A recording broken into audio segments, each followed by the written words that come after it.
My name is Kongbu. Your nickname is Inbu. Inbu? Yes, English Bu. Okay. 안녕하세요. This is Inbu from Konglish BuBu. Hello. Today my wife's going to interview me about our retirement plans and why we want to come to Korea and what I'm going to do when I'm here, and hopefully answer some questions we had from previous videos about myself, ourselves, and our plans for retirement. So first one is, where are you now? I'm right in the middle of Korea, middle, in the countryside, in a district called BuBu. It's hot and humid, and I don't know if you can hear the sounds, but there's a lot of wildlife, crickets, crickets around. Yeah. Why are you here? We're here to visit my father-in-law who lives here, and also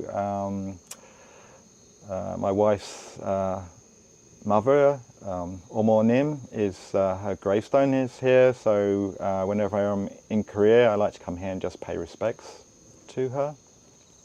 The purpose of this trip, this time I've been to Korea many times, but we're more seriously looking at places that we could live when we come out here next year for retirement. So we've been to a few places, Songdo, what's the other one? Cheongna. Cheongna. And then yesterday was Gwangmyeong. Yeah, it's hard to pronounce. Yeah. Gwangmyeong. And one more place, my sister's place, Jungdong. And we've also been to Chungdong. Yes. So I've just been looking to see what the area's like. Does it have everything that we want when we come out here and get a feel? Why do you want to go to Korea after retirement? So I first came to Korea 14 years ago for a business trip, and almost immediately fell in love with culture, the people, the food. Korea actually feels like my home, even though I've never lived here for a long time. But I've visited Korea, I must have done 60 trips to Korea in the last 14 years. And when I arrive at Incheon Airport, those of you that live in Korea or come from Korea will know the feeling. If it's winter, you step outside those doors and it's freezing cold. If it's spring, you step outside those doors and there's a real spring chill in the air. And then if it's summer, you step outside the sliding doors and it's hot and humid. And whenever I arrive here, it really feels like I'm coming home, which is strange for someone that doesn't live here, but I feel that more here than I do certainly the US and even the UK when I go back to the UK. Strange to say for someone that has never lived here, but that's the truth of how I feel. I actually tried to find some work here 14 years ago because I love the country so much. But unfortunately, it's not easy to get a job here as a foreigner unless you're a school teacher, and I didn't want to be a school teacher. I wanted to work in IT, which is my background. Of course, I met my wife here. She lived here, but I couldn't get a job here, so it would have been financially pretty dumb for me to move out here. I wouldn't have been able to get a good job. We picked a really quiet spot, and then suddenly it's like motorway. Motorway in the middle of the countryside. So what was I saying? You couldn't get a job here? Yeah. I mean, you tried to. I tried to get a job, or I looked for jobs here, but I just couldn't find one. Of course, I don't speak Korean.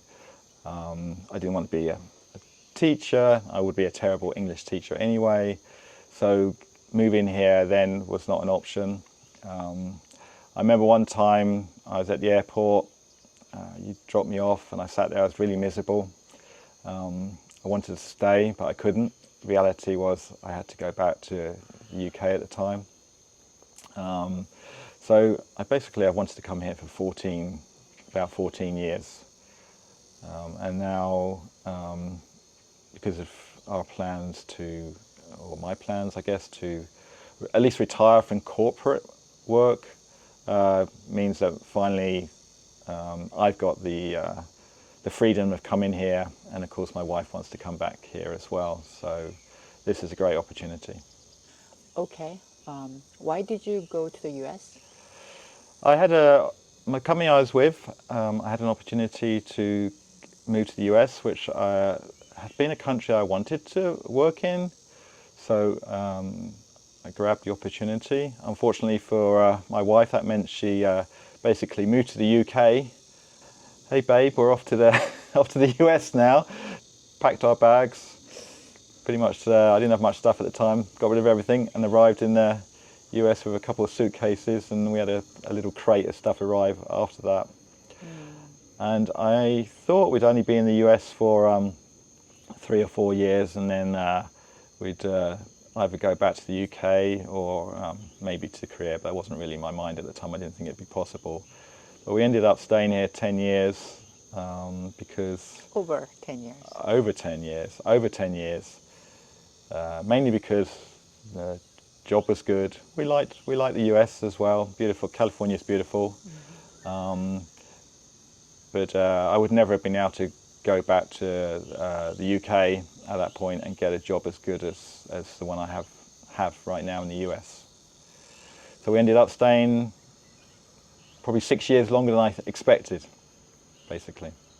So we didn't come to America thinking this would be our forever country. It was always a temporary thing for me to experience working in another country. In Silicon Valley, which if you work in IT is kind of a dream job.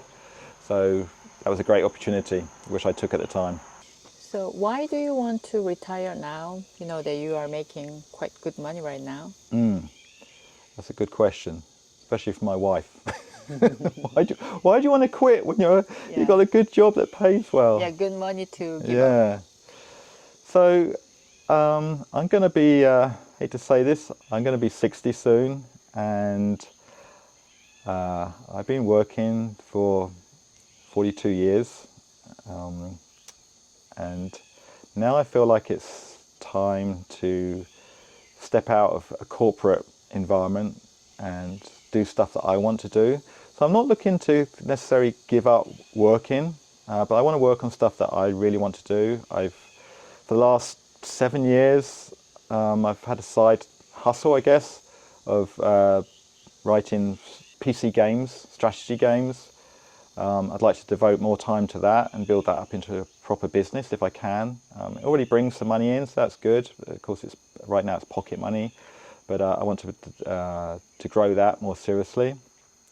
And also, there's a few hobbies I want to pursue, and I want to travel a lot more with my yobo as well, and working doesn't allow me to do that.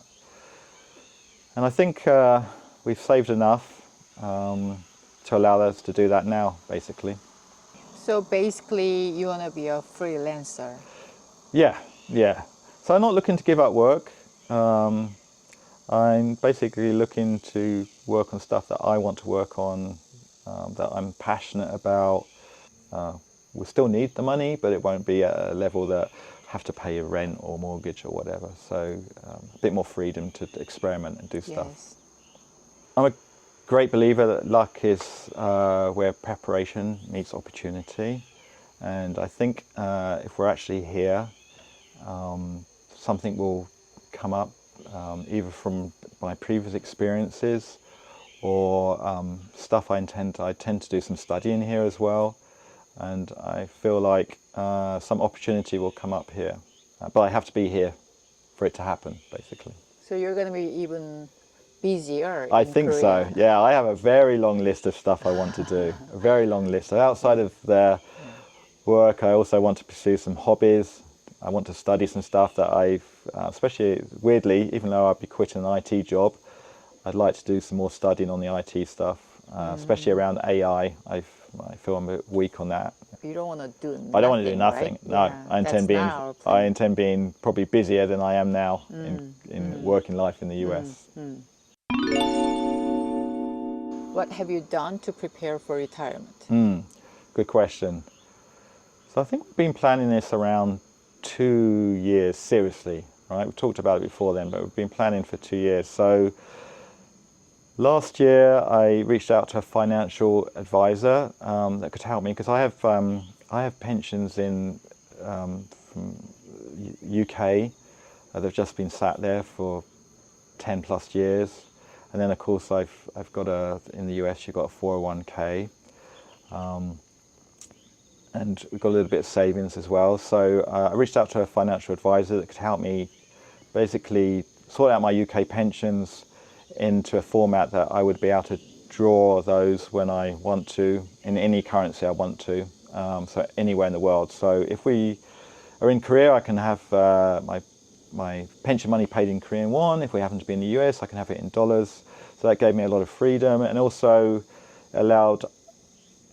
focused our minds on how much do we actually need to retire and move to Korea, and also be able to travel back to the US. And I've got family in the UK, so we need to be able to travel. How much money do we really need to do that? What's the basic amount we needed? So I've worked really hard, I think, the last year, working out how much our living costs are, what's the bare minimum we need, can we survive on that? Can we survive on that for the next 30 years? What happens if the stock market crashes? Can we survive a stock market crash and then let it recover? So financial advisors helped me through all that, and I think it's taken us 2 years to kind of prepare for this moment. So do you think we are ready for that? Do I think we're ready for it? I think so now. Of course I'm scared. I'm going to give up a really good job. It's a really good job, pays well. But you cannot do it forever. No. Just one more year. Just do one more year there, or 2 more years. But wait a second. For us, it's 1 more month. Yeah, 1 more month. But stay another year, and then put more money aside. But I feel like now, and maybe some of our viewers feel the same. Analogy, I feel like my life is like a cake in slices. So imagine it's got 10 slices, and when you're young, you take a slice out, but there's still plenty of cake left. That's my life. But now I feel like, even though I guess I'm only approaching 60, so hopefully I've got another, 30 years, but I feel like that cake is 2/3 eaten, and now I've got maybe 3 slices left, and I want to enjoy those three slices of cake. And now's the time to do it. I feel like we've just got enough savings, and we're going to continue doing a little bit of work that will see us through for the next 30 years. So now's the time to do it, rather than just do another year or 2 years at work. Yeah, we cannot just keep going up. No. Someday we have to go down. Yeah. This is the time we are going to go down. This is the time. I feel like we're at that inflection point. That Yeah. We've been saving, and we can keep saving, but we don't need to, because we've got enough money to go down with. Yeah. So anyone else that's in that position, I feel for you. It is a really hard thing. I'm going to give up all my contact with my work colleagues. I see them every day, or speak to them every day on Zoom and that. It's going to be very strange not to have that kind of obligation to go into work and get up early for meetings, and suddenly potentially have all this free time, although I'm going to feel that free time. But it is a scary thought, and it's taken me, especially me, probably a year to get the courage up and say, now's the time to do it. So do you have any worries about living in Korea? Not really. I know Korea really well. Of course, only as a visitor, so it's not the same as someone living here, I know that.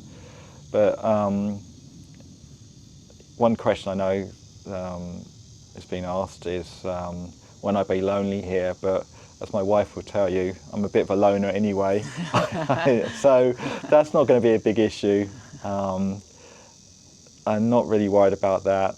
I'm going to, one of the things on my list I must do is, even though I'm terrible at learning languages, I'm going to really, when we move here, I'm going to really focus on learning Korean. I don't think I'll ever be fluent, but at least the basics. I can have a little bit of conversation when I order food and stuff like that, and also so I can understand some of the stuff my wife is talking about me when she's talking to her friends. But I'm not really worried about it at all. As I mentioned earlier, Koreans are very friendly, and it's not like when I first arrived here 14 years ago, it's only 14 years ago, foreigners were seen as a little bit of a novelty in Korea. I used to be out and about, and school kids would come up to me and try and practice their English and say hi. That doesn't happen any longer. And I remember I used to walk into like a cafe for a coffee, and I'd see the assistant behind the counter, the fright on their eyes because they're going to have to speak to a foreigner. That doesn't happen any longer either. So Yeah, people, so many foreigners. yeah, people are a lot more experienced dealing with idiot foreigners like myself, so it makes it a lot easier. So I don't really have any worries. Of course, there's some things like we have to sort out some documentation. I need to get a visa. That's only one time. And I'm sure there's things that, even though I've been here many times before, there are going to be new experiences. I'm probably going to get frustrated because I won't be able to deal with it myself. My wife will have to help me. She'll get frustrated with me. No, you did it for me before, so Yeah. I can do it. But only, so a lot of Koreans mentioned about bad things, let's say, weather. And number 2 is air. And then number 3 is actually job. But it's not our problem. Yeah, job is definitely not a problem. It's a good question from people, what are you going to do when you're here? But job is not an issue for me. I'm, like I mentioned earlier, I'm going to focus on stuff I'm already doing and expanding that. So I'm not worried about working here. The weather here might take some getting used to. I've been here in the winter, and it's, excuse my French, but it's effing cold here in winter. And of course, summer, very hot and humid. Right now it's humid. It's humid, but I know it's been even hotter and more humid. I wasn't here for that, but I know I've been here when it's like that. I know what it's like. Of course, in California, it's just beautiful, sunny, warm days every day. So that will take some getting used to, but in the winter we can always escape back to the US maybe. Or some other countries. Right? Yeah, and UK. Air? And the air quality, funny enough, when we came here in April, we did notice, I think that's probably near the worst time of year for air quality. Oh yeah. So we noticed that a lot. It doesn't really bother me, I just noticed it. Yeah, it seems like only spring. Springtime, yeah. So we don't have any problem there. No, I don't think so, not with weather. Okay. You're gonna live with your father-in-law. It's gonna be okay? He's very messy. He's very messy. So actually, let's explain what our plans are. So father-in-law lives in the countryside here. We're actually going to live probably in the suburbs, what I would call the suburbs. Yeah, some kind of city. City just outside of Seoul, so suburbs, kind of. He does travel into Seoul. So we're hoping my father-in-law will be staying with us 2 or 3 nights a week when he travels up to Seoul, either because he's lonely, because he's on his own here, or he's got some business in Seoul he wants to do. So wherever we eventually pick, we need a bedroom for him. Do I have concerns? He's a messy bugger, sorry. So I said to my wife, we're going to give him like his area, and there's going to be those child-proof gates where you can't enter. So he leaves stuff everywhere.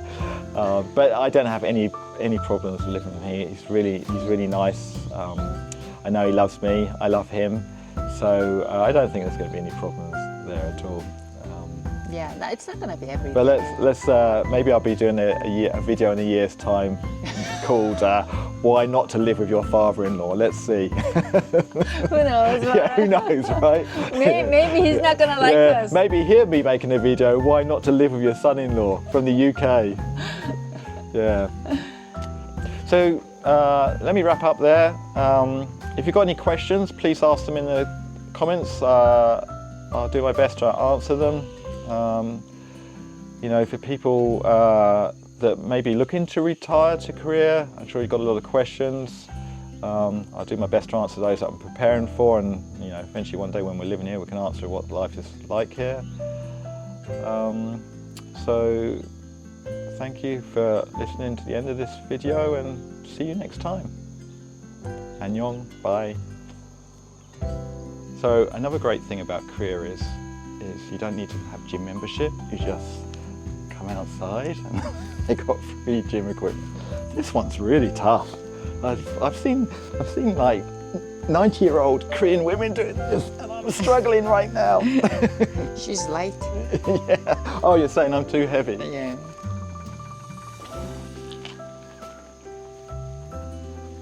Yeah, Korea countryside is good, right? Yeah, this is Korean countryside and there's a free gym here. Yeah, well maintained. Yeah, it's well maintained. Well, considering it's exposed, yeah, pretty well. Someone maintains it for sure.